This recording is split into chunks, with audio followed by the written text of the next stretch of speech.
rear of the room, Dr. Asa Hilliard, your local. I love you, Asa Hilliard.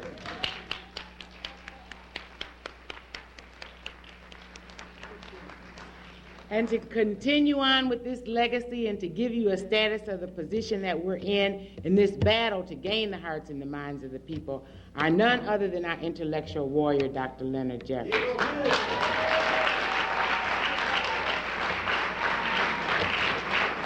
For some of you who do not know Dr. Jeffries, I just want to say one or two things about him. One is that he is the chair of the Department of Black Studies at City College, New York. Secondly, he's the past president of AHSA. Thirdly, he is the second vice president of the Association for the Study of Classical African Civilizations. But moreover, he's a warrior, he's a fighter, he's a friend of the people, he loves black people, and we love him, so I want you to stand and welcome Dr. Leonard Jeffries.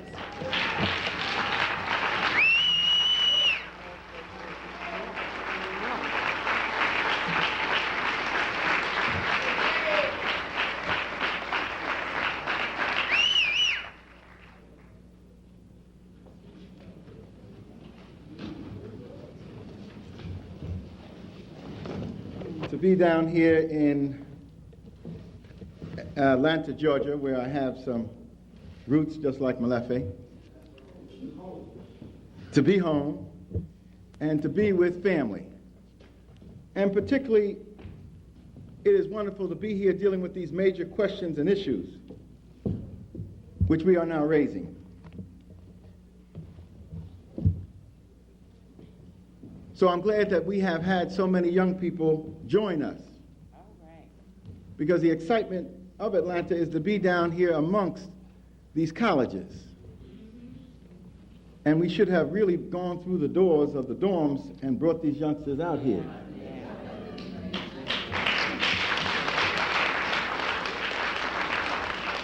But I'm glad to see so many here. They'll take it back to them. In the African tradition, nothing starts without certain ceremonies and rituals, and one of those is that your elders should give you permission to speak.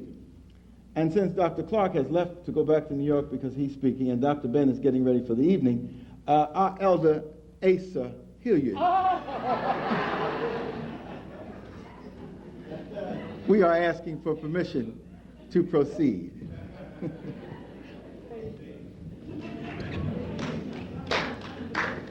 I saw Asa slip in. I just saw a shadow. I didn't even see a full-faced figure. I saw a shadow, head down to toe, and I knew he was here. I felt the light and the presence. But Asa has been a stalwart giant in the struggle. He will continue as long as the ancestors and the Almighty Architect of the universe gives him the power, and Pat, his wife, allows him to go forth.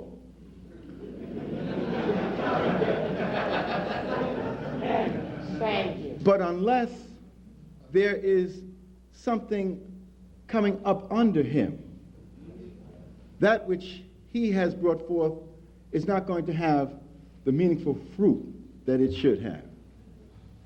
So the beauty of our togetherness is that there are brothers and sisters coming up under us. Mm-hmm. I see these young sisters sitting in the front. Beautiful. With their head tied, making a statement. I think they need to stand so we can let them know we understand their statement.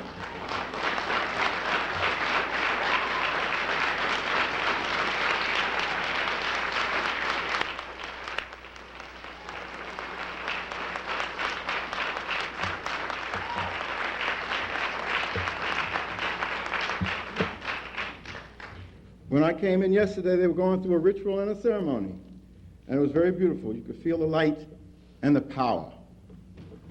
But the female principle can't go forth and bring forth life and sustain it without the male principle. And I understand there is an African fraternity here. Yes. Are any of the brothers of that particular fraternity Kemet here? If they are, let me see them.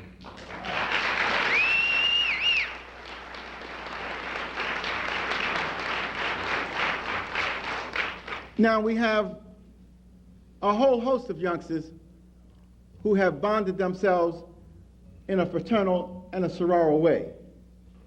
When we went for lunch in Thayer Hall, I saw the Alphas. And so those who are in these fraternal and sororal orders, could you all please stand so we can see and feel you? All right.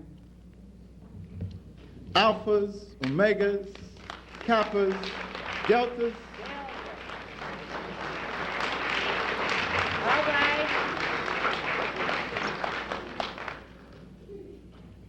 It is about bonding in a very meaningful way. That's right.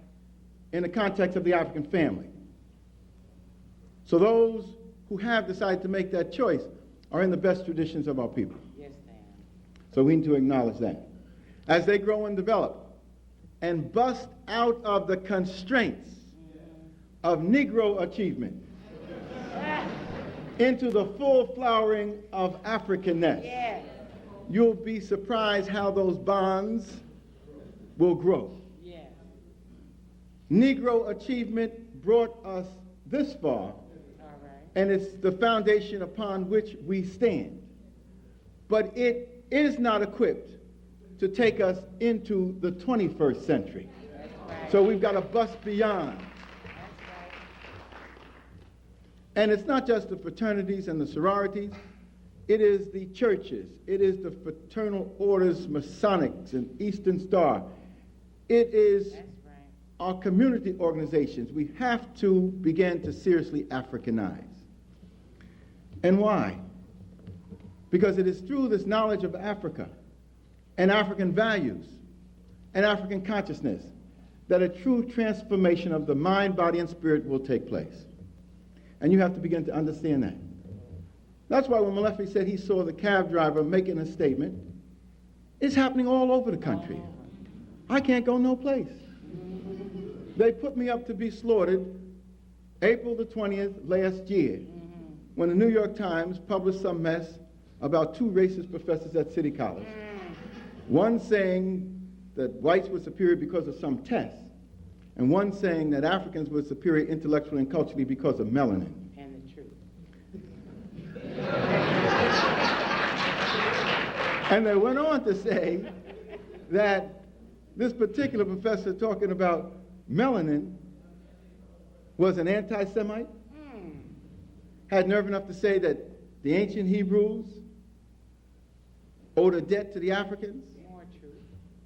that the swastika was older than the ancient Hebrews themselves and was a Sun People symbol, that rich Jews had been involved in not only the development of Europe, but the enslavement of Africans and the financing of the slave trade.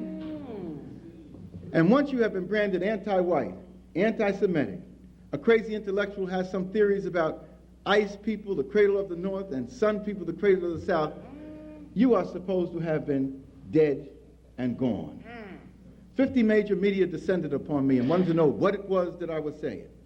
Some of them went into our classes, CNN, BBC, British Broadcasting Company. I said, you missed me. I was in London for 14 days lecturing all over the place. Canadian Broadcasting Company, Australian Nightline, all of these descended upon me, looking to find out whether I'm saying black people are superior because of melanin and because of their intellectual and cultural development, physical development. And I said, no, we talk about difference, not superiority or inferiority. That's a European frame of reference.